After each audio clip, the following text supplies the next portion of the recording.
the Mindset Athlete podcast, and I'm your host, James Roberts. I'm a two-time Paralympian and owner of James Robert Fitness, which is an online training, nutrition and mindset coaching business. First of all, I'd like to thank Lauren Williams for suggesting this quote to the show. An athlete is a mindset. It's how you prepare, think and execute. Not because of some elite status or physical stature. Anybody can be an athlete. By Chris Harth. And each week on the Mindset Athlete, we like to bring you inspirational athletes, a message, or experts talking about human optimization to teach you how to change your perception of your mindset and become 1% better. And on today's show, I've got Ellis Haggith. Ellis was diagnosed with acute lymphoblastic leukemia in 2013, age just 16. He underwent 3.5 years of daily chemotherapy and finished in 2016, age 19. He began his return to basketball and made his professional debut just under a year later, and has been playing elite basketball ever since. So welcome onto the show, Ellis. Thank you for having me. Oh, the pleasure is all mine. So obviously, straight off the bat, Ellis, obviously I've known your family for probably since 2003, with your dad running that first event of Hoops Aid. Yeah. Can you give some context for the listeners of what it was like of having to deal with that disease? Because your family is quite sporty anyway. So was it kind of a shock?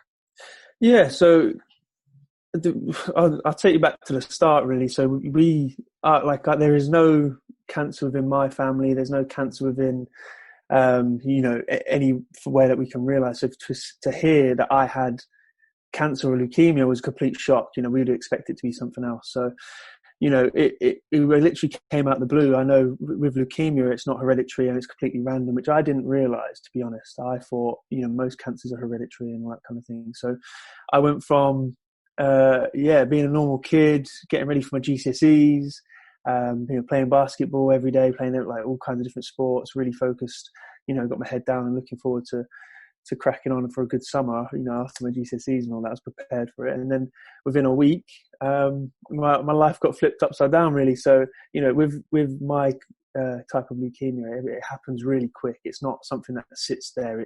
You're real and you're real. It's very obvious. So for me, they dated it to sort of 4 weeks. I went from, playing basketball in my normal national league and my county trials and all that to the day before, to the Wednesday.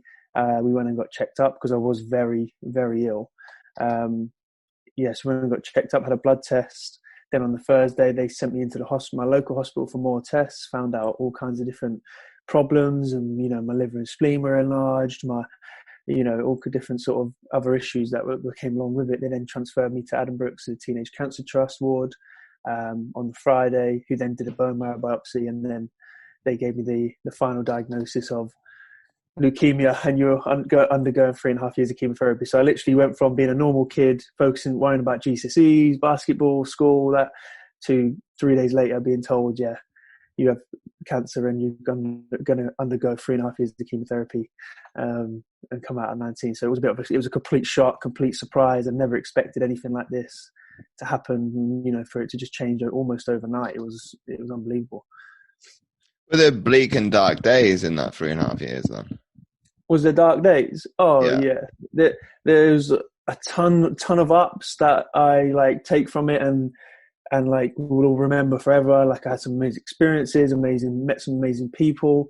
I wouldn't be who I am today if I didn't have that part of my life. So I don't it's weird. I don't really regret it or feel, not regret's the wrong word, but I don't feel like why me, poor me about it, because it's done a lot for me. Although there was a lot of dark times, a lot of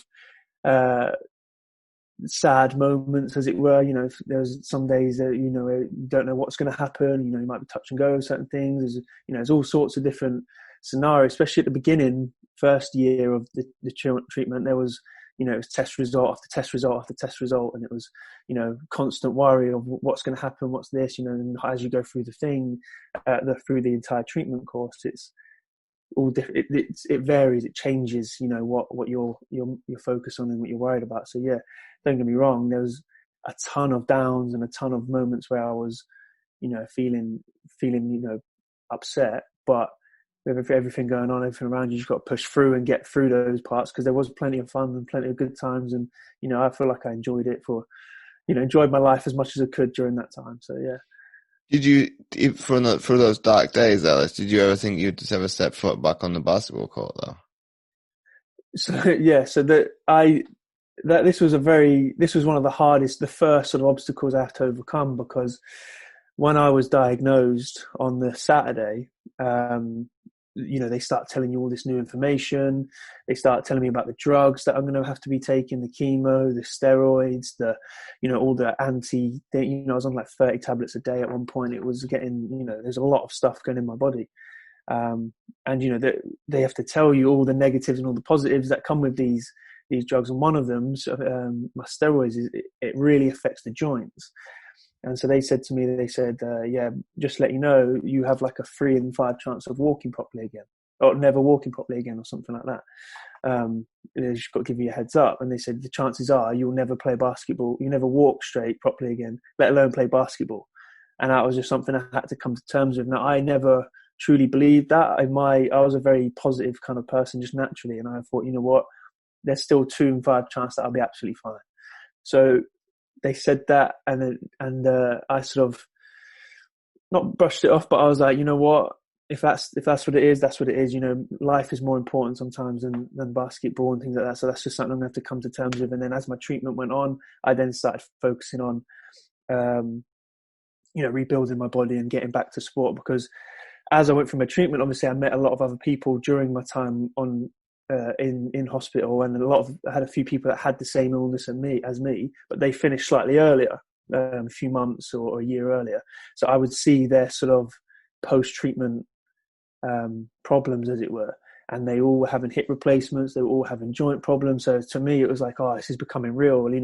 Walking and basketball may not be an option. But for me, I was like, right, let's keep my head down, focus on me. My joints were fine. They were monitoring my joints really carefully. I was trying to stay as active as possible as I was allowed to, because there was limits of what I could do. But yeah, no, there was definitely a worry that I would never be able to do any sort of sport again. I found myself having to find different ways of keeping my competitive spirit, picking up golf, going to the gym, things like that, to try and maintain my body. But yeah, it was definitely a worry for me that, the chances of me playing basketball again were very slim, very slim. And, I don't think not many people have managed to get back to sport competitively at a high level that I've seen. There's a few people that have done it, but so hearing all those stories, it was definitely a worry for me to think, oh no, I might have to give up the sport, the game that I love. But, I try to keep my head up as much as possible. And you think, with your dad being heavily involved in, obviously, that charity hoop side, be it in 2013, 15, and I think they went into a yearly cycle. Yeah, there was a few in a row. Yeah. And do you think being able to be very much involved in it from a spectator perspective, because obviously your brothers were able to participate in it, do you think it still kept you close to the game that you loved? Yeah, so I was, for me, during my treatment, I tried to think of things that really kept me going, like try to stay involved as much as possible. And, even when I finished my treatment, I couldn't quite, I was rebuilding my body, so I wasn't allowed to play competitively yet. There was a period of time where I had to sort of just regain my muscle mass and my baseline and all that sort of thing. So that was a period of time I tried to just sort of involve myself as much as possible. So for me, during my treatment, I was, lucky enough I was linked with the Leicester Riders, and my brother was playing up there with them, and they were very good to me, as far as they said, Rob Paternoster, the head coach, was like, if you want to come to the changing rooms whenever you want, let me know. Like, if there's any way you want to come watch a practice, or, they were very much, let's keep your head focused on, basketball and as much as possible, do as much as you're allowed to do. We're here for you. They were very good to me like that. So they allowed me to sort of keep my enjoyment and my involvement in basketball. I was allowed to go watch games as much as possible. I wasn't allowed to play and compete, which was really frustrating, especially when you're watching it. For me, if I watch a sport, I have to play it. I did as much as possible. I started coaching a lot. I used to coach my school team.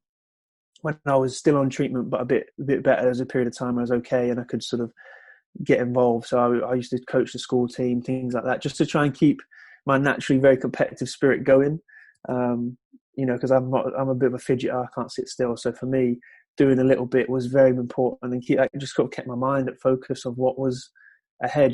Keep me busy, keep the days ticking by, and counting down the days till I finish my treatment. So yeah, I managed to stay doing a bit of basketball as far as coaching and staying involved with the professional team, as well as picking up golf to keep my exercise going, my actual competitive spirit, which I still play now. So that's trying to take from it, as well as a few other things that I had things taken away from me, but then I found alternatives to sort of meet in the middle. So that's the way I dealt with it. I found alternatives to put up with the stuff I wasn't allowed to do and the doors that were being closed. So what you see, you raise a good point there, Ellis, in terms of like the fidgety and not being able to sit still. Obviously, if we bring it to the modern day and obviously having to live through lockdown and a pandemic, how's that been for you the last 13, 14 weeks? Yeah, it's been interesting because it actually took me back to, a little bit, it felt a bit like when I was back in when I first was diagnosed, almost, because like when I was first diagnosed, I wasn't allowed out my hospital room for like 5 weeks or something like that because of the high infection risk. So I lived 3.5 years of having to worry about infection my whole time. Like my immune system was suppressed. That's the way they treat leukemia, is they suppress your immune system for a significant period of time. And there was one point where, my white blood cell count and my blood count was so low that I literally had zero. My white blood cell count was a 0.01 or something like that. So there was literally nothing there. That's the idea. They just knock it down and pick it up. So for me, that was a constant period of worry. As I carried hand sanitizer wherever I went. I had a little bag that I carried that had a thermometer in it, and it had all sorts of different gizmos in it that helped me if I got an infection. I'd have to get to hospital quick. So for me, it's like going through those 3 months was almost like, right, stay away from people, avoid people, and then also you're not allowed to go anywhere. So I was just like, I was kind of used to it in a way, in the fact that I've already done it. I was new ways of occupying myself. The way I dealt with it this time, the difference was I was actually healthy. I was in good physical fitness. So I just, set myself some goals, because I think that's the most important to get through any adversity, is setting some goals like I did before, small ones and big ones. And, for me, I used this time to sort of gain some, get some workouts and get some physicality in me, put some size on, that sort of thing. I set those targets of how much weight do I want to put on and how much muscle do I want to put on, et cetera, et cetera. And then slowly started reaching them week by week. So that was the way I coped with it. It was literally, let's set some targets, let's learn something new, let's, do something and make the most out of this 3 months I've got off. So I can come out of it, a better person for it. So that's for me how I dealt with all my adversity, really, is just set decent targets, set these good goals. And then if you don't reach them, set another one. If you do reach it, great. Use that to benefit the next one. You know what I mean? So, I was constantly setting goals during my treatment, even little ones, even if it was, one of them was to get to my prom. One of them was to go to my last day of school, my driving test, had all these set out. And that meant that I had something to focus on and not worry about my treatment plan that was going on. My life wasn't already a worry. Let's focus on the future. And then that made me focus ahead of what were the terrible things that were going on all around me. So yeah, that was how I sort of dealt with it mainly. So how are you coping with not having basketball? You missing it, or it's kind of... Oh, no, yeah, I'm really missing it. Especially now I'm seeing everyone get back and this football get back. I'm like, I'm just itching to sort of, I haven't, other than that 3.5 years was going on, I was like, right, I wasn't allowed to play basketball. So it was it was easy to deal with. Whereas now I'm thinking, I'm allowed to play. I want to play. I'm ready. I want to get the season going again. Season was cut short. There's a lot of uncertainty about where is it going to start in September or October or January. No one really knows. So I'm just waiting for, the positive news of the go ahead. We can get back in sports halls at the end of this month, hopefully, and then start sort of knuckling down a bit. But, we're dreading as much as I've tried to stay in shape, it's impossible to stay in match fitness unless you're actually playing basketball. So it's going to be a good fun when everyone's trying to play again. And no one's played for like 3 or 4 months, whatever it's been. So yeah, I'm itching to get back. I can't wait. I'm sitting there fidgeting just thinking about it. Have you seen some of the videos that are going viral of people in the US with the airballing things and obviously... yeah. And, saying it's going to be us when we come back. Yeah, I'm not looking forward to that first session back, but I also can't wait to get started again. So it'll be interesting to see, me being a shooter as well, that's what I live off. So hopefully it's not, I've lost it too much, but no, it should be okay. You never forget, really, I don't think. So what was the obviously coming back to the past now, Ellis? Mm-hmm. What was the transition like from going from obviously being obviously getting into remission, and then obviously progressing into to getting into basketball? Yeah, gradually. So this was a very big sort of like a really difficult phase as far as I did it really like harshly on myself. Like I just went like, let's just do it. Let's just get back to it. There was no like give myself 3 months or 6 months, whatever, like, which is fine. People like everyone can do it their own way. This is not me saying this is the right way to do it. But for me, I finished my treatment at the end of July 25th. And then I had already set myself to go to uni in September. So, and that was ready for me to move in and start my life again almost, which it was very quick. Don't get me wrong. Like I felt it was like I was very nervous about that, worried. It was a concern for me, but it was definitely the right thing for me to do. So all I did was I literally finished my treatment, and they don't wean you off or anything. There's no like gradual decrease in your support. You go from taking tablets one day and chemo one day to then the next day you stop for good. It's like a really abrupt finish. Now the support's there, don't get me wrong, I'm not mocking the system or anything there. It's all there if you need it, but I just literally went from one day taking drugs to stopping the next and then focusing on what's next. Do you know what I mean? I completely just switched off, which is, it's tough because when you're in hospital, when you're dealing with cancer or something of similar sort of adversity, you get put into like almost like a bubble. They knew more about me than I did. They were in constant checking my body. They were constantly like on top of everything. They were looking after making my decisions for me almost. So then to suddenly be told you're free was quite a daunting and scary moment. It was almost like, oh God, I don't know what to do with myself. Like, am I allowed to do these things? I can do them, but I feel like I shouldn't. It was like a really odd phase for me. And then when I started to get back to exercise and they said, right, you can start building yourself back up again. It was like, the worry was, how much can I do? No one knew. I contacted a lot of I'd say experts, but people that have tried to do it before and, been through similar sort of things. And they were all giving me different advice. And it was like, I don't know. It was almost like a testing phase for me. It was, don't do too much. My consultants were saying, do more to push yourself, but don't do too much to where you wear yourself out. But then it's like, how do you know where that line is? How do I know how hard to push myself? I don't want to. I'm naturally the sort of person that's quite driven, so I'll go as hard as I can and then suffer later. But so I was really trying to control my workouts and trying to work out a way of how do I go from I hadn't ran, like actually gone for a run in 3.5 years. I'd done no sort of cardiovascular exercise, and then suddenly to say, right, you can now go for a run, it was quite scary. So I found myself in a position where I was like, I don't really know what to do. No one can really give me advice. So the S&C, I came to Loughborough, there was an S&C coach here and the coaches here. Now they were very good to me. They helped me build me back up and get me going. But it was, even they weren't 100% sure of how much to push me. Do you know what I mean? So that was just down, left to my own devices. And I slowly just did bit by bit, push myself. Sometimes I did push myself a bit too hard, I'm not going to lie. And I felt a bit funny afterwards. But, I'd wake up the next day ready to go. And I treated that with exercise. I just slowly built myself up. I also did that with life as well, because there's a lot of fatigue. I don't know if many people have heard this with cancer, is a big issue. And chemotherapy naturally it beats your body up for as long as you're on it. So it does take its toll. But for me, fatigue was a massive issue. But I can now say I don't have any there is nothing that cancer holds over me anymore. Do you know what I mean? Fatigue's gone.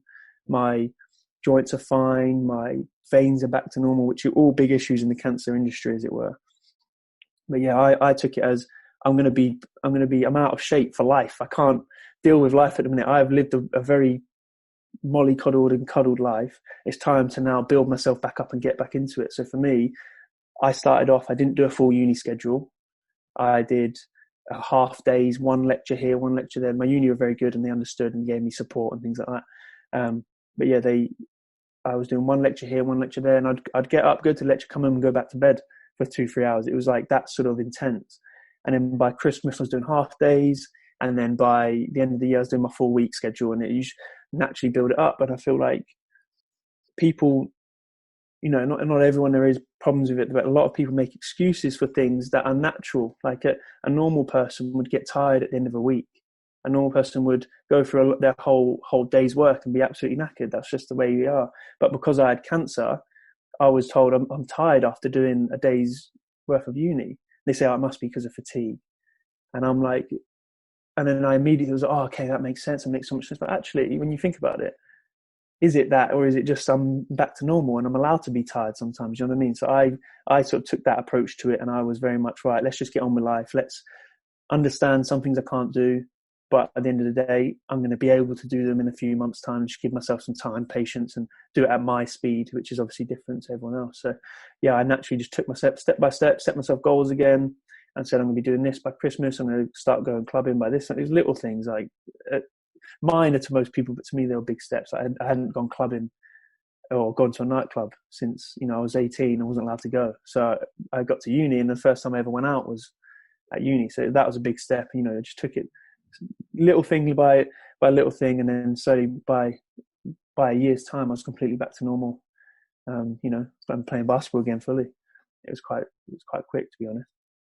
And out of curiosity, obviously for the listeners as well, what did you study? So I studied basically business and sport management. Yeah, at Loughborough University. So it's got a fancy title to it, but that's basically what it is. What was the plans for utilizing that degree then? Going into I'll be harsh and I'll ask the question I hate, and probably most people hate in the career path. Where do you see yourself with that in 5 years' time? Or down the line after basketball? Because obviously you want to put that first. Yeah, so for me, I'm in a position where, I'm going to try and take basketball as far as it will go. I'm understanding, like, I don't know how long my body will last. I have no idea, same way everyone else doesn't. But, my body going through what it's been through, I'm sure it would have had some sort of toll. But for now, it's fun. So I'm going to take basketball as far as I can, enjoy it on every step of the way. But at the same time, I also want to set myself up a little bit. So I'm a very business orientated kind of person. So I'm looking to go into those sort of industries, but I'm also love sports. So I might try and go into find a role within business that also incorporates some sort of sporting activity as well. So that's the position I'm in now, is work out basketball and then also work out exactly what sort of career path I want to take with that, and sort of hopefully keep both aligned, as it were. But yeah, it's I'm not 100% sure, but I'm not too worried about it. I'm just enjoying what I've got right now, and then we'll see after all this pandemic's a bit calmed down, and then go from there, really. So yeah, that's a bit of a cop-out answer, but well, I think everybody would give you grace with that, because ultimately, obviously, tomorrow is not given, and you've lived through that anyway. But I think we don't know if we're coming or going in terms of the world at the moment. So I think people will give you. It's not a cop-out, because ultimately, most people aren't planning that far ahead, because you kind of apprehensive to think that far long term, more than maybe a few months in advance at the moment. Yeah, that's definitely, that's one of the main things it's taught me, is literally just enjoy yourself, really. Like I'm very much a person that you plan for the future. Don't get me wrong. Don't be silly and don't save for the future or anything like that. But at the same time, if you want to do something, go do it. Do you know what I mean? There's no, like, I didn't just come to uni for my degree. That was almost a second, just a bonus to the reason why I was coming. I came to uni to restart my life almost. And, a lot of people told me to take a year out and, give yourself some time. I thought, let's just get going, get on with it, and get back to normal as quick as possible. So that, and then get a degree alongside of it. So yeah, for me, it was a case of time to pick up where I left off and move on with your life. And because I'll never forget about it. I will never not be open about that big section of my life. But at the same time, I don't introduce myself as Ellis with I've had cancer. A lot, like my uni class didn't find out I had cancer until Christmas. They had no idea. And I only found out because they started asking me questions, and it was like, do I lie or do I tell them the truth? And obviously I was just telling them the truth. But by then they knew me as Ellis. They didn't know me as Ellis, the kid that had cancer 6 months ago. You know what I mean? So for me, and that made a big difference. They just treated me as a normal kid, as a friend, instead of, I'm going to feel sorry for him. You know what I mean? Which is a complete natural reaction. Even I do it. You know what I mean? You tell someone you got cancer, they go, I feel for you. You know what I mean? I do that now. So it's not it's completely natural to react like that. But that's what I didn't want. I didn't want that sympathy. I really wanted to just be known as me and not my past. So yeah, that was something that's taught me is just literally do what you want to do and then work out the future as you go along. I think that's quite an important thing to do. So let me ask you this then, Ellis. Why did you pick Loughborough University? Because like you and I know, and most people who are very, very good at sport, no, I'm not going to bash Bath here, but it is got a reputation as being a sport university. Bath's not that far behind. But to hear you speak and say, obviously, you wanted to get your life back on track. Why did you pick that university over any others? So I actually had no other choices, really. It was Loughborough or nothing for me. There's many, many different reasons, to be honest. So first of all was my brother went to Loughborough Uni. He was already there when I was diagnosed. He was living that life. And, so I sort of had my connections and knew a few people here and all that. And I also knew Leicester Riders and, their GM, Russell. I was very, as close to have known him since I was young. And then Mark, the head coach, also was in touch with a little bit. And Rob, the head coach of the Riders. So all this sort of big family was already there, basically. I knew some of the fans of the Riders. I knew, different things. The uni were very supportive. They gave me an unconditional straight away, so that pressure was off. And, they were all very, almost prepared for me to come in a weird way. So it was no question. I was ready to go there. I was thinking about going to Charnwood when I was 16. So that was I was going to join that pathway anyways. That was an option for me. But obviously I stopped playing basketball, so that changed. So I was just kind of thinking, right from when I was first diagnosed, my plan was to go to Loughborough. I was already set. So, as soon as I could just jump back in, as soon as I was diagnosed, they said, look, deal with your illness. We'll pick up your basketball in 3 years' time and we'll fix that for you. They were very supportive the whole way through. And then as soon as I joined the program, I was put under the S&C coach, and, I did a few sessions with Mark. And then my other good friend and coach there, Ash Cookson, he was a massive support to me, getting me back playing. He got me back in playing with his team, just a little bit, monitored my exercise. And then finally, Liam Jefferson was my final coach that jumped in and sort of took me. My first season back was under him. So yeah, it was all set. Everyone played their part, and I owe my basketball to all of them, really. Because without them, I don't know how quickly or if I would have got back to basketball where I have. So yeah, that was the facilities and everything was here. There was no question, to get back to basketball, this was the place to be. Do you think then that you owe them loyalty a little bit based on? Yeah, of course. I've always, it's like a family here. The environment, and if anyone came and spoke to me, regardless of my what they've done for me or anything like that, the environment around is very family oriented. Everyone does everything, even outside of basketball. Loughborough is a very family oriented place. Everyone feels like they know everyone. It's a weird environment to be in. But no, I will always have the Riders and Loughborough Uni and everyone involved, Mark, Liam, Russell, Rob, Ash, everyone. They've always played a special place in me, in my heart, my basketball. I owe them a lot, really. So, they will always have some sort of some loyalty, and always, I've tried to help out as much as possible already through coaching and sort of awareness and things like that. So yeah, they will always have some sort of special place in my heart, if that makes sense. Do you see yourself staying at that one club, be more like a footballer and okay, of old, obviously, nowadays that doesn't exist, but staying at one club? Not necessarily, not that's not really, because that's hard to do, and especially with basketball, uni finishes, then you've got, and then I've got my sort of horizons above me. So I wouldn't say I necessarily need to stay at one place or anything like that. I'm already moving about a little bit, but I'll always have a loyalty towards the right. I'll always help the Riders, no matter who I play for. I will always be around to help wherever is needed. That's without question. I'll always, if any other coaches or anyone asks me to come in and help or do this for them, I'd always, do it without question, without even thinking about it. And I know they would do the same for me. I could ring any of them now and say, got any advice? Can you help me with this? Can you do this? Can you work me out? And I'm sure without question they would help me. So that's what I mean. Once you're done here, there's no animosity. There's no remorse. It's literally, we've done our bit, move on. Hopefully you'll come back in the future. Do you know what I mean? So they're very good like that. There's no sort of hard feelings if you do decide to take somewhere else, because at the end of the day, basketball is a sport and a business. So sometimes if something else is a better opportunity somewhere else, then you've got to take that for yourself, and likewise they would. So. And do you think the coming back to the point that I mentioned before, the loyalty, the integrity, is that something that is obviously to the root cause and very much of what you've learned from your father and obviously your mother? Oh yeah, for sure. Like, I know, going through the whole journey, you meet a lot of people. You have a lot of people coming in and out your lives. A lot of people, funny enough, would help me a lot at the beginning.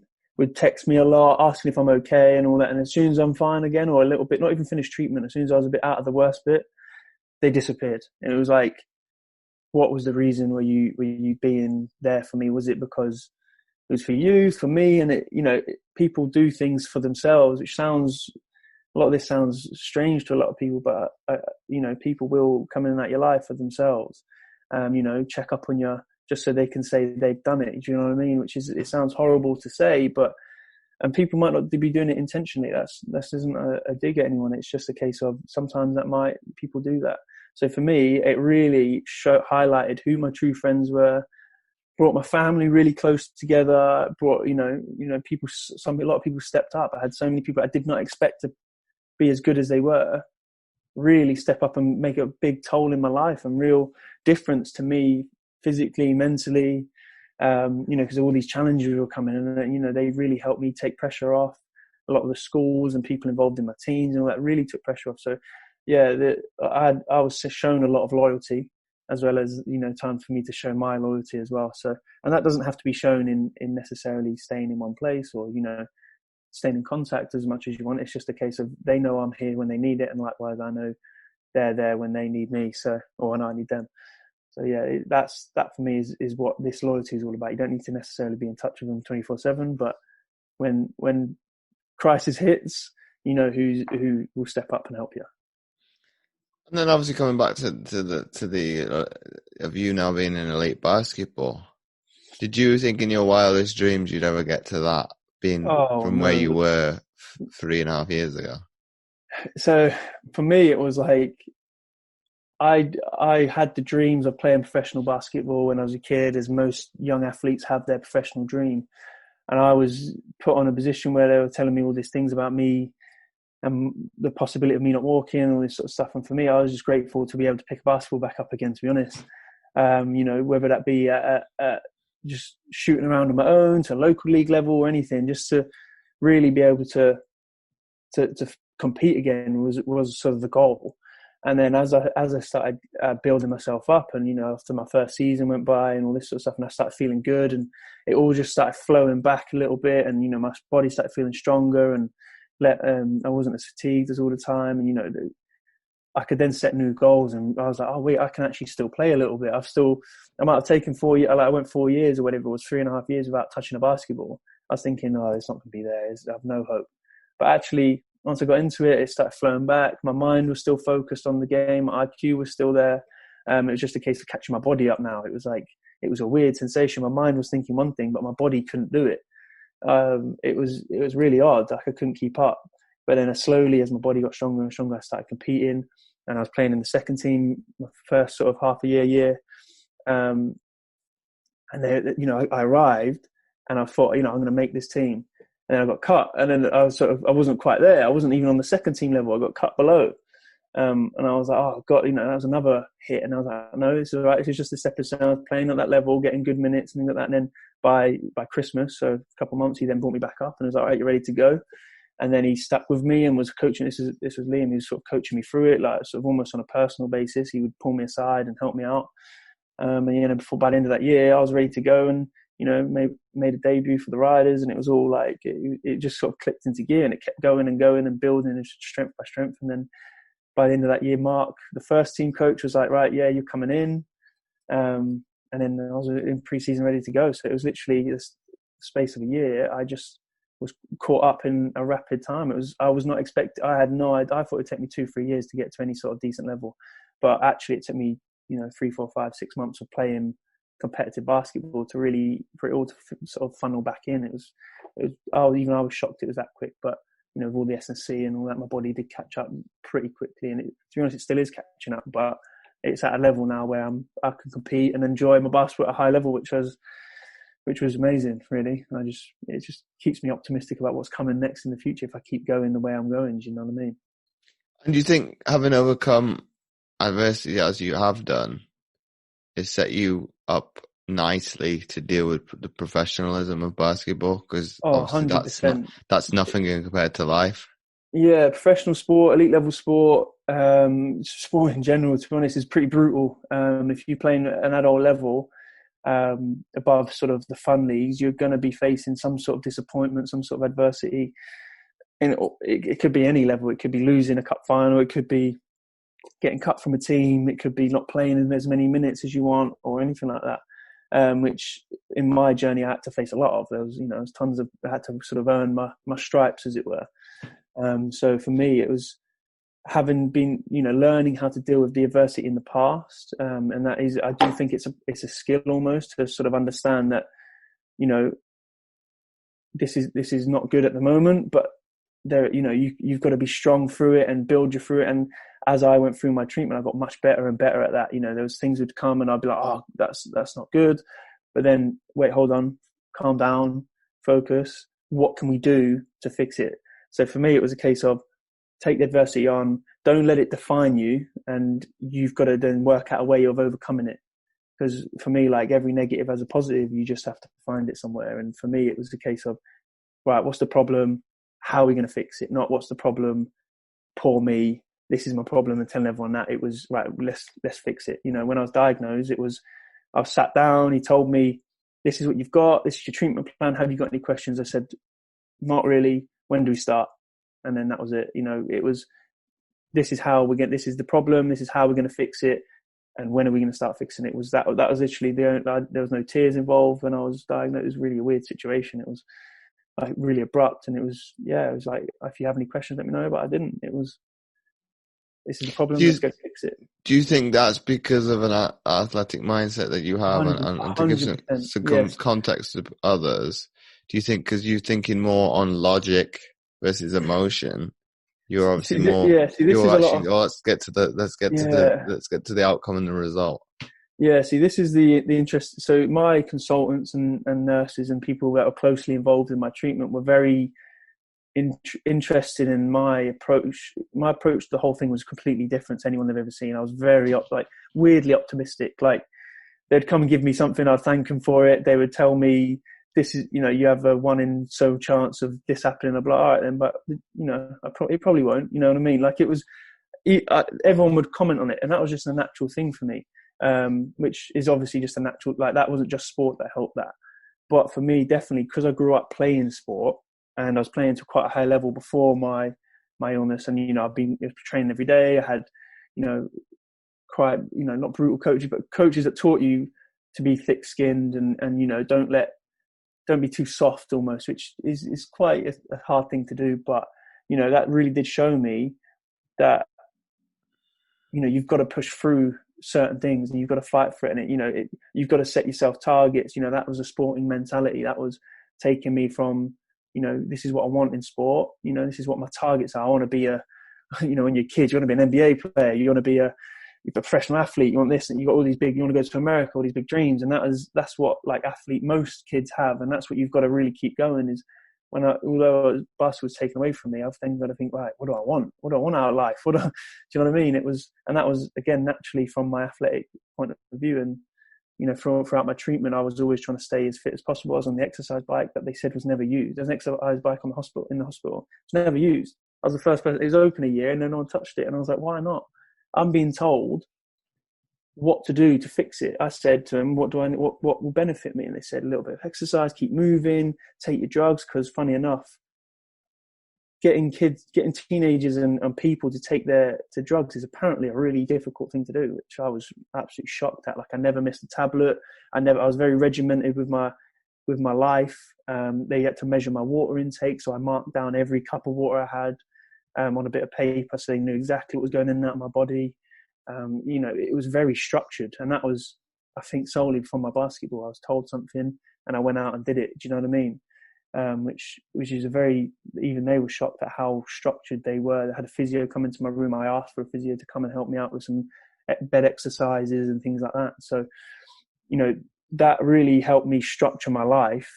I naturally structured my life. I'm naturally focused and took it really seriously, although, that was sort of just drilled into me from when I was a kid, because I've been playing sport since as long as I can remember. So that's what they were most focused on, was where have I got this mentality from? Why am I doing so well?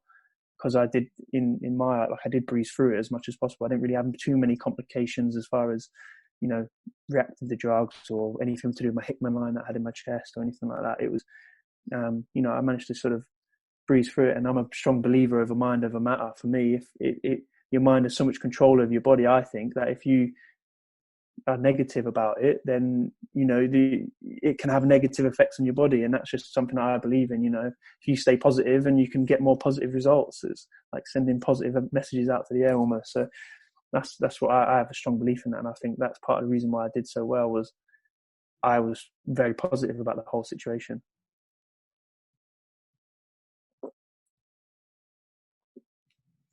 Well, I'm looking down to give you some contact, Ellis, so I don't get the person's surname wrong.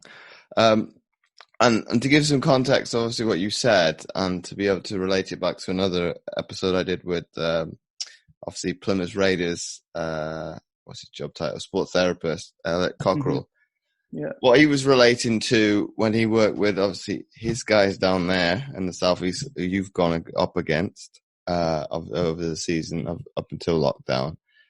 If he put a exercise to get them to do in the gym and could show the guys the tangibles from a performance standpoint, they bought in. So where you're coming from, that the health professionals were very surprised, is you're looking at it performance perspective. Yeah. If these are the tangibles I need to do to get me to get better, what do I need to do? Yeah, it's completely that, and you don't realise, because I've grown up in the sporting bubble and the mentality. If there's an injury, most people will get on and do the rehab and the things that come with it, the icing or whatever it is. They'll get on and do it because they know this is what they need to do to get back on court or get back on the pitch or whatever the sport is. But you go out into the real world and you realise people don't have that mindset. You sort of I had a big culture shock, and I was thinking my mindset is completely different to all these other people, all these other teenagers, and that is because I've grown up in an environment where you're drilled and said, do you want to be the best you can be? Yes or no? Do you want to be a professional athlete? Yes or no? If the answer is yes, this is what you've got to do. This is what you've got to. This is my dad sat me down when I was about 12, 13 and said, what do you want to be? I said professional athlete. And he said, you've got to pick a sport soon, because you've got to start focusing and knuckling down and really grafting at that craft to become an elite athlete, because there's only a small percentage of people that can reach the top. And those small percentage are the ones that work the hardest. It's as simple as that. Everyone gets to a point where talent takes you so far, and then it's down to who can put the most work in. And it happens, it's the same in life. You get to the top of a big business because you put the work in. And you don't realize the difference until you get into a scenario where I almost laughed at my doctor because he asked me if I was going to take my drugs. I was like, wait, hold on, my life's at risk. And I'm not going to take my chemotherapy. To me, it was like ridiculous. I was like, what? Is seriously people not going to take drugs and risk their life? And they're like, yeah. It's the same way if you go on antibiotics. 90% of people probably don't finish the course they're given. And I'm just like, but the doctor's giving you the course of 7 days, 10 days, but they think, I'm going to stop it on a Friday, or, I don't need the extra 2 days. I feel okay. There's a reason why you've been given all this treatment, all that treatment. For me, that's just black and white. I just can't see anything. I'm being told by a professional, by an expert what to do. I'm going to do it. I'm not going to try and question it. You know what I mean? I'll find out why, but you've got to really it's the same with everything for me. And I even had people come to, I spent the first sort of few months, I didn't want to meet anyone. I didn't want to talk to any other teenagers. I didn't want any other kids. And people were getting funny with me. Like, why are you not interacting with other people in a similar position? Do you not want to share your story and things like that? And at the time I was like, no, because all they do is feed me negative information. They say, I had this problem. I had that drug once and it nearly my arm nearly fell off. I don't know, whatever it is. You know what I mean? There are a lot of Hickman lines that people used to say they had problems, which was a big line that goes into sort of your heart, I think. And it comes. They said people told me they used to pull it out in their sleep, and I was like, I don't want to know none of this. Like, if I don't know about it, I don't think about it. So, I've really struggled. So I just said I'll avoid all contact with other people. I want to stay in my own zone. I want to stay in my focus and deal with this myself. Do you know what I mean? I want to focus on myself and don't want anyone to sort of distract me from my goal, really, which was to get healthy and strong again. So, and then when I got after the first year and I got a bit healthier and I was sort of over the worst of it, then I started interacting with people and started making friends. And I did enjoy my time with them. And because I was over the worst of it, I didn't really affect me mentally. And they were telling me all sorts of things that I didn't want to know. But half of it had a solution. This was the problem I had, was a lot of them said, "Oh, my veins are bad. My vein, which naturally I think your veins thin or something. It's all confusing." But the chemo obviously takes a toll on your body. And I said, "Why are you?" They're moaning about their veins. I said, "I had the worst veins ever. It took them like 6-7 attempts to get a cannula in once because they couldn't see any veins. But now mine are better than they were before." And I said to them, all it took was me to go to the gym. I just went to the gym for 6 weeks or so, and they popped back out again, and they're back to normal. It's because I wasn't doing it, partly because I wasn't doing any exercise was part of the reason. And they said, "Oh, I tried to go to the gym. I've done that. That didn't work." Well, they went to the gym once, and that's not part of the the thing. People like the sympathy, and I think you've got to really, if you want some results out of something, if you want your veins back, you've got to set yourself a program, set yourself a goal, and stick to it. But that's a very hard thing for people to do that don't have this mindset of getting what they want to get to where they want to get to. Do you know what I mean? And something that they don't necessarily love to do. Okay. I was debating whether or not to put this in or not, but I'll based on what you're going with, I'll do it. Obviously, we've got bullying in sport come to light in British gymnastics. Yeah. Obviously, it's your opinion, and you're entitled to that, and I respect that. What is your take on bullying in sport, and do you deem it? Obviously, it's a grey area. And I won't dispute that. Yeah. So, yeah, it's a tough one, really, because at the end of the day, sport is a business. Especially elite level sport, you need to get results at the end of the day. You need performances out of your team, out of your individual, out of whatever the sport may be. So at the end of in some situations, yes, the coach or the trainer needs to be a bit harsh, a bit brutal on their athletes to get the best out of them. Now, there's many times where I'm like, "Oh, I can't be bothered to do my bleep test or whatever," and then it's down to someone to sort of encourage, get you doing it. Now that could be seen to a lot of normal people as bullying because I don't want to do something, but I'm being made to do it. So to someone that's not in my environment and is not used to the competitiveness and the toughness of elite sport, that does appear to be bullying. However, if I'm getting, mistreated to someone else on my team unfairly, that then you might have an argument to do with that. Like that, you don't want someone picking on you based on non-performance related issues, if that makes sense. A lot of coaches will have favourites and naturally will gravitate towards people and treat people different, but not based on performance. That's where the grey area, I think, lies, is you don't want to be treated differently based on something that isn't related to your sport, if that makes sense. Some coaches have different takes on it. Some people will take things differently. And I think it's down to the coach to understand your athlete, for one. Is some athletes will not respond well to getting shouted at, whereas they will respond really well to a bit of encouragement, a bit of, constructive criticism. Likewise, someone will react well to getting shouted at and the head blown off. So, yeah, it's that hazy area of what is okay as far as to get the best out of your team and your performance, because at the end of the day, it's their job as well. The coach doesn't get results, they get sacked. And that's not always down to them, which is so they're in a harsh environment themselves, and so they're put under pressure to get results, and it's all a big spiral, I think. So, yeah, it is a tricky one, but it's one that will always be, I think, hovering around when elite sport is involved. Do you also think that because gymnastics is one of the sports that's obviously weight is an issue? Obviously, I was surprised to hear a male gymnast say that he was talked about his weight, but I think I had a spoke to one of the former rowers who's a full-time Olympian, and we didn't bring it up, but obviously I discussed with him off air, and I'll bring it into the show for this one because it needs to be said. If a coach deems you to be overweight, that's going to impact on what you said, performance. See, this is the thing. So it's a tricky one. Now, I've been told 100 times that I'm too skinny, right? And now I never took offense to that. I know I'm skinny. I know that's part of my lockdown goal was to put a bit of size on. Naturally after my treatment plan, I had no muscle mass. So of course, I'm going to be really skinny. Now, that's the question. What's the difference between being fat and skinny? Is it not the same? This is where society, I think, is tricky and has a bit of an issue. Is you can say someone's too skinny, but you can't say someone's too fat. And you can say someone's too tall, but you can't say someone's too short. And it's like, what's the difference? Why can someone say to me, you're super really, really skinny, but I can't say to him, you're really, really fat? So it's because one's deemed offensive. So for me, like I've had every coach I've ever played for, especially in my return, has said, you're skinny, put some size on. And I said, oh yeah, I know. Like, I was like, I understand. I am skinny. It's affecting my performance. If I got to put a bit of size on, I'd be a lot better. I'd be more competitive, as good as I can get. And they're not saying that to me to be horrible. They're saying that to me because they see potential, and they say to get to the top, you need to be this weight, you need to be that size. And I don't see, in my eyes, I think if you're too fat as well, that's also going to be a hindrance.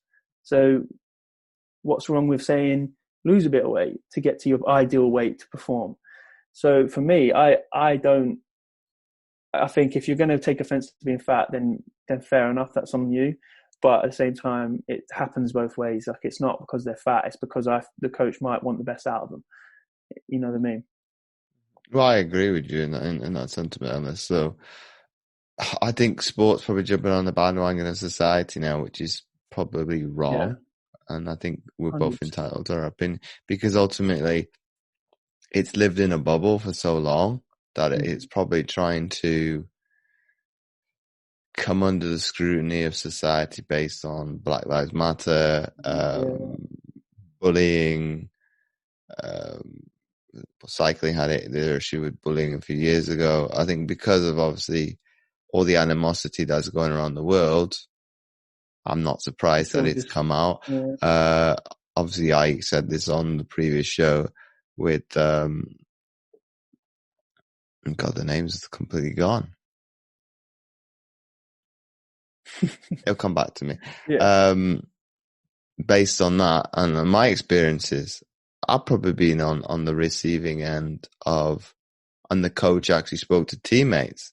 Am I going too far with how I'm treating James? Yeah. I'd say the complete opposite. I'm very much like you. It's at the end, did they get the best out of me? Yes. Did I get to my first games? Yes. Ultimately, I'm happy. Yes, it's probably a fine line between what is deemed as, red line in it. And outright bullying, but ultimately, like we said all along, elite sport is a business. If you're not deemed good enough, you're shown the door. So, and I think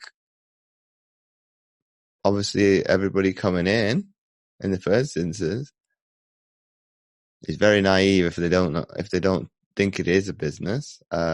Ultimately, I think my early days, which is almost now 20 years ago, which is a long time ago, I was surprised I get to do something I love and I get paid to do it. It's like, okay, I like this. And that's probably where it evolved towards the back end of my career. It was too much of a business because ultimately I was more looking over my shoulder in terms of, am I going to be dropped if I don't get over? And I've never actually told anybody about this, but I was very apprehensive of even going to London because I couldn't shift an injury for so long. So I thought, if I can't get over this, I'm not going to be selected. Yeah. What infuriated me after it, when we had our debrief, I picked my team a year ago. It's like, cheers. It'd been nice to have known that, but I know where you're coming from based on, I obviously didn't say this, but it's subconsciously and subliminally inside my head. you're not going to tell people because obviously you want to push themselves to be able the best version of themselves. But it would have been nice to be given the courtesy of, well, based on where I see the team, these are the who I picked. I picked back in 2011. So it's like, well, okay, but that's part and parcel. That's part and parcel of sport. It's dangling that carrot. Okay, I want a little bit more of you, Ellis. I want a little bit more of you, James. And you want this carrot. You're gonna have to come and get it.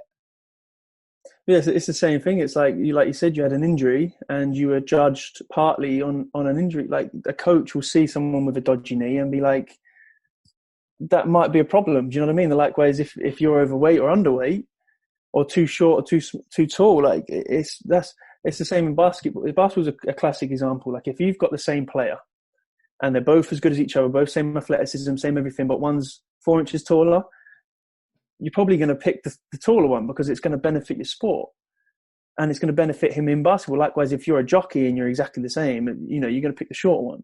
It's natural. So it then becomes a thing of that. If you're slightly smaller or you're hindrance or you're too thin or you're too fat, you have to figure out a different way in your game to sort of correct that issue. So if you're really small, you can be super, super quick, or really you can jump high. Or likewise, if you're like, I'm a bit skinny, so I have to adjust my game a little bit because I can't physically out muscle other opponents. So that, there is things with that, but I think a coach is very entitled to comment on someone's physical stature as long as it's performance based. If they're just saying it because they're being mean, then that's different. That's a different issue entirely.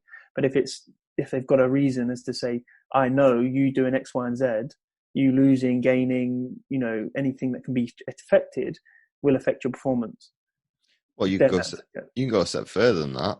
This is now going to put trust into the equation, because now that it's been brought into the mainstream, the coaches don't trust athletes as much, and vice versa. So that communication is now become a barrier. And social media. That's gonna have an impact on performance, because if you don't trust the other individual, 100%. you're not fully committed.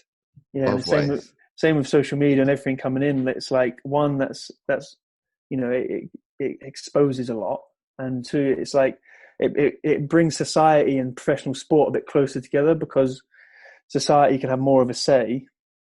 Like someone that doesn't have the mentality I have can have their very right opinion on a professional athlete's experience, which again could then make that athlete think differently about it. So for something like 15 years ago, someone got told they're too fat, probably didn't think twice about it and just let it go. This probably happens a lot. Like, this won't be the first time that someone's had some sort of issue with a coach. But because society and it's gone all over Twitter or Facebook or whatever, I think it's become more of an issue because everyone's that doesn't necessarily understand the competitiveness and the challenges that elite sport have. Will have a different opinion to say I do. I would have a different opinion because I understand kind of where that coach and that athlete, that relationship is coming from, where someone that's never been in that environment before, I don't think will ever will be able to understand quite as the same as I would, if that makes sense. Because I've had those same conversations and I didn't even think twice. I understood. Well, it's a difficult one, because ultimately what is discussed behind closed doors, you should stay or within the confines of that sport, normally didn't see the light of day. It comes back to my point with the trust. It's going to be probably very difficult for coaches to trust athletes that, that conversation I've had with you. Is it going to now go on social media after the fact because of you've not been, you've got to obviously tread lightly with Generation Z, because obviously, I'm not going to generalize it. Some obviously get their feelings hurt because they're not maybe your generation before that, but you're not as thick-skinned, maybe not been brought up with as much resiliency because of generational things that your family has seen. My family in World War II. So I think I'm Yeah. probably thick-skinned because they were taught back in those days to Yeah. internalize their feelings. You get on with it, and I've had to evolve that way to, okay, it's all right to feel a certain way and to be okay with frustration, Yeah. sadness, and because 'Cause ultimately we're not robots. And yeah. I think on the other hand as well with the athletes, we're not robots that we Mm, can perform at the yeah. same that's the same perspective of entertainment on every day. We're going to have our good and bad days like everybody else. And I think social media has allowed, Mm, well, more you because I've retired, to be able to express yourself good, bad, or indifferent. And people get to see the human aspect to the athlete versus, well, gone the era of, I want to see you, but I don't want to hear what you have to say. yeah. You operate in that field. I don't want to know what happens outside it. And then obviously the point that I'm making with this, and this is a conversation I had with a sports psychologist a couple of weeks ago, of the Allen Iverson comment, that went Yeah. viral. Yeah. We're talking about Back to practice, practice. Yeah. Yeah. but what I didn't know this. He lost his friend the day before, so it gives a different Mm, perspective and different connotation to that video clip now, because yeah. ultimately people will jump on the bandwagon that you show up for games, but you don't care about practice. But Yeah. be it now that you've lost somebody that was close to you, and we're talking about Definitely. practice, which Yeah. is kind of is neither here neither there in the context of life. Mm. This is really irrelevant now Yeah, it's a versus different life. conversation. Yeah, yeah, yeah, 100%. It's the same. That is like, again, social media has its benefits. Like, back in those days, you could have expressed it. You could have made a statement. It could have been a bit different. But also, I think going back to your point earlier, I think if social media's got such a toll, you don't want coaches. Could it be seen? Put it on the other foot. You don't want coaches not telling you something because they're concerned about the backlash. Like, you don't want a coach hindering someone's performance because they don't want it to be seen and deemed as they're horrible. Like, you put it, there is a very fine line. As if he says that to someone else, they might take it on the chin. Whereas he says it to you, it's a different story. So it's like, I would say I wouldn't want my coach feeling pressured of what they're going to tell me. I want to be just completely honest. I want to know the truth, everything, whether it's harsh, whether I'm going to get hurt by it, I don't care. I want to know the truth of what's going to make me better. And you don't want coaches worrying about how they're going to address a team. You don't want, some coaches are quite, especially in basketball, they're quite not aggressive, but they're like shouty and they're loud. And now with video, like, if people are filming that might be taken the wrong way. But to us, that's just getting the best out of us and the best out of his players. So, it's a different world now. And I just think, I think people should understand a little bit within reason that, I can take, I would take all that on the chin. Someone could shout at me and tell me, because I just know deep down they've just got my best interests at heart. Really, it's not a personal I thing. think I could go a step further than that, Alice. Be it the athlete either has to compartmentalize better or Yeah, has to acquire that skill, because ultimately athletes will talk about, crossing the white line, then they become a different person. yeah, Obviously, maybe the current crop of athletes need to maybe reinvent themselves and acquire that skill. Obviously, they're not losing a sense of themselves, because I assume basketball is not your identity. mm, Sport, for all the sports I've done, is not my identity. Obviously, the ones that have that problem when obviously they leave a sport and they have to refine themselves, that's difficult because they've yeah, got so totally obsessed with that game that they don't to know get really, anything. It's yeah, more footballers will be probably the one good for that argument, because that's all they've ever known. yeah, Yeah, but it's not this sport does not define you. yeah, Ultimately, I play basketball now, obviously with the wheelchair version of the game. People will ask me, "Do you miss the game?"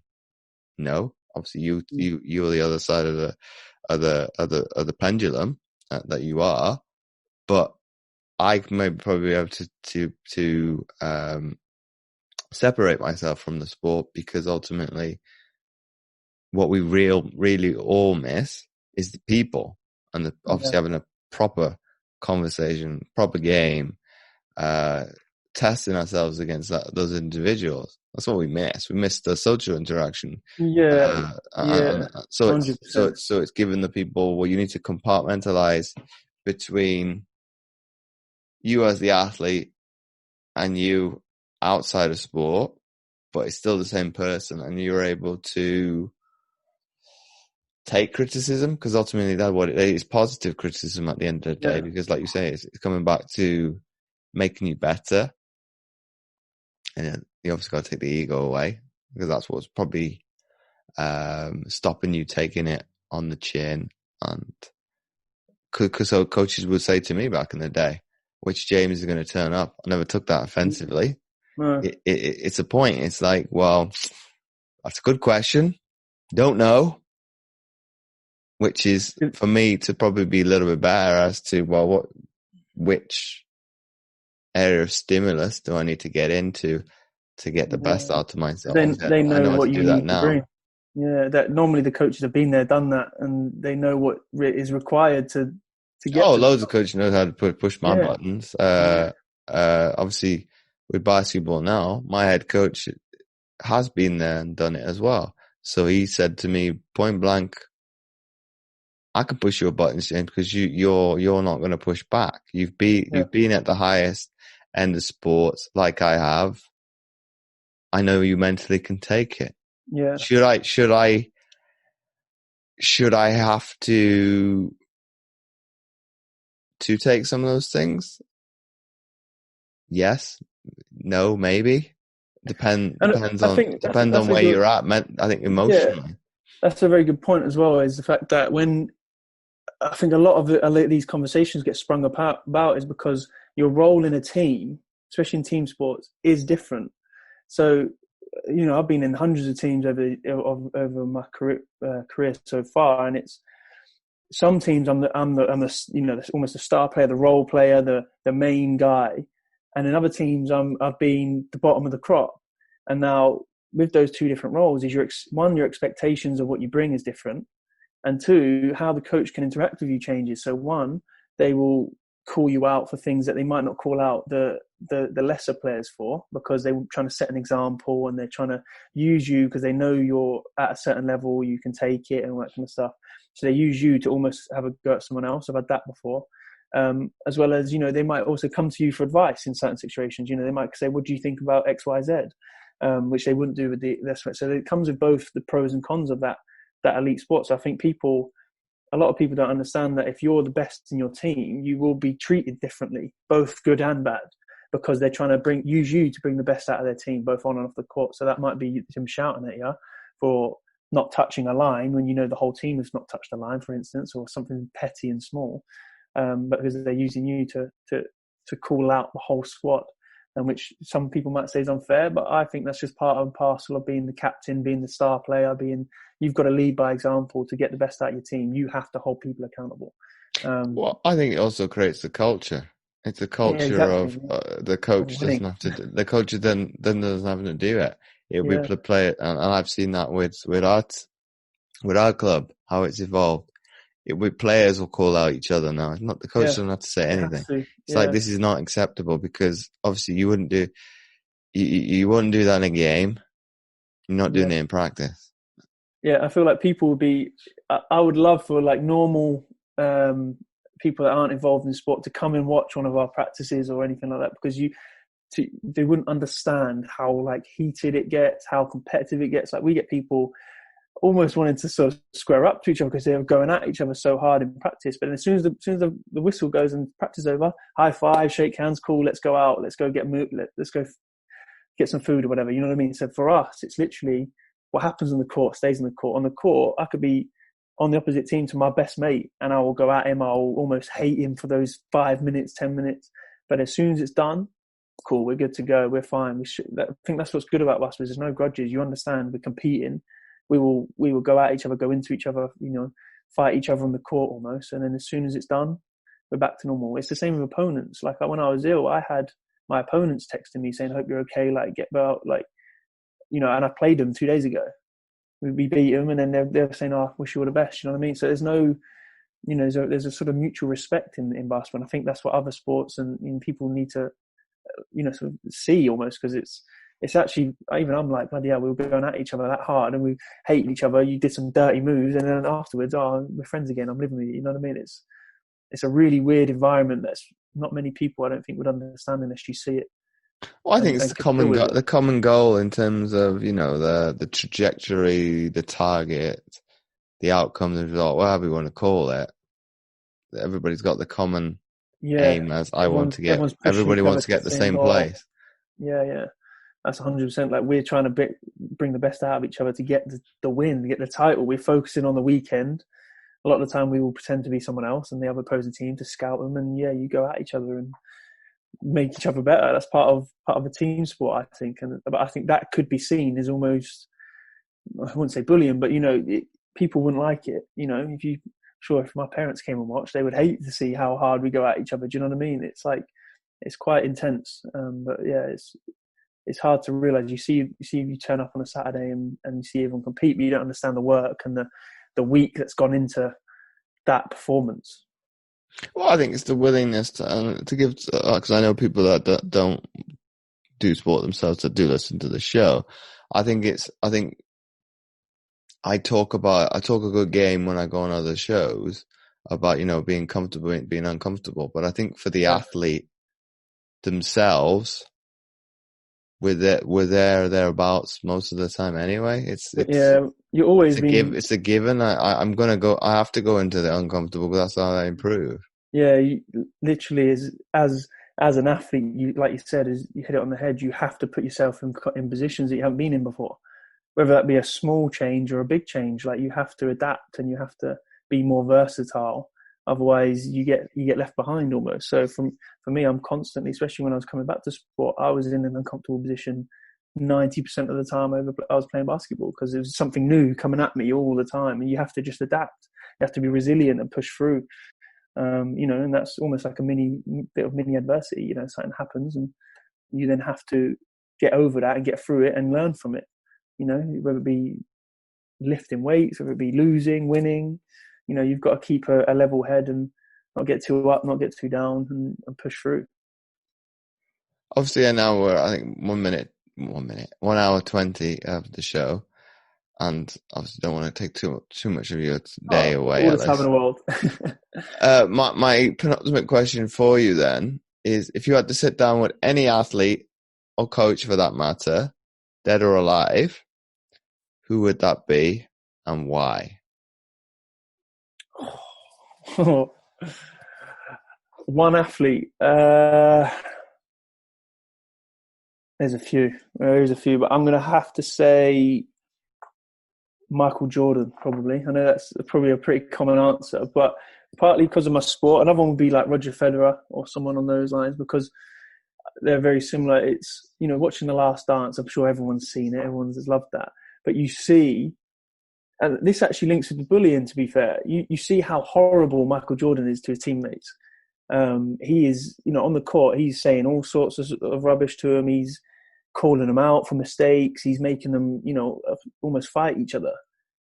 And he's not doing that maliciously. He's not doing that because he hates that player. He's doing that because he knows for him to win, he needs his teammates to be at a certain level. And to get the best out of your teammates is making them uncomfortable. And by saying what they're doing wrong, telling them what they're doing wrong, but he also compliments them for doing something right. Like he does both. And you notice all the elite athletes they get. Kobe Bryant was exactly the same.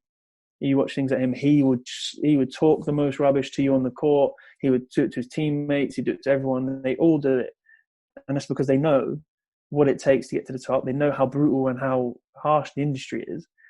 And what it takes to get the best out of the players. Now, you watched that Last Dance thing, and I know loads of people have said, oh, Michael Jordan was this, and this. He was actually horrible, which, yeah, he looks it.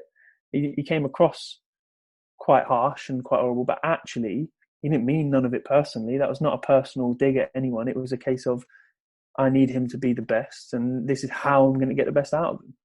And that's the sort of, that's the elite sport for you. And that was he hit the nail on the head. Is a great example of what our practices are like, what his are like. You saw how hard they went at each other, and they're the best. There's a reason why they're the best basketball players in the world on that documentary, is because that's the mentality they all have. To get to the NBA, you've got to have that brutal mentality, and that's they all pass and parcel of that. And Michael Jordan just happens to be the most brutal, and that's why he's so ruthless on the court, because he just goes out and gets what he wants almost. You know what I mean? He fights for it. He just doesn't stop, and that's what I think it takes. Like I don't have that brutal of a mentality, and that's why I will never get to the level Michael Jordan's at.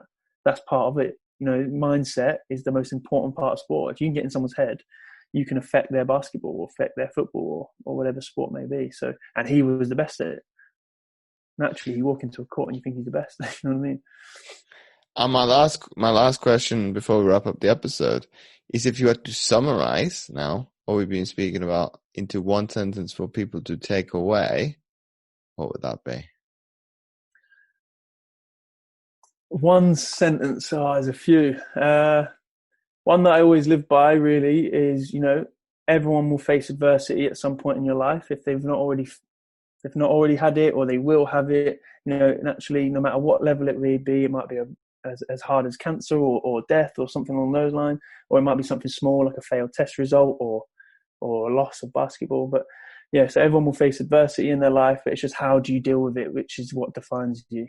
So like, do you let it become you and let the adversity become your personality, your identity, or do you overcome it and push through and remain Ellis or James or whoever you are? So for me, that's like almost like a little motto I live by: don't let adversity define who you are.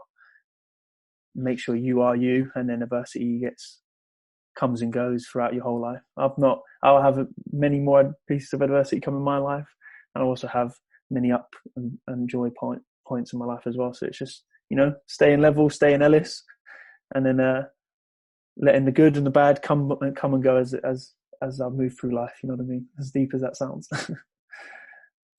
So once again, Ellis, thanks again for coming on the Mindset Athlete podcast. Thank you for having me. The pleasure's been all mine. If you like this episode, please do share it with your friends, and do let Ellis and I know what you thought of the episode by tagging us over on Instagram at Ellis Haggith. So that's ELLISHAGGITH,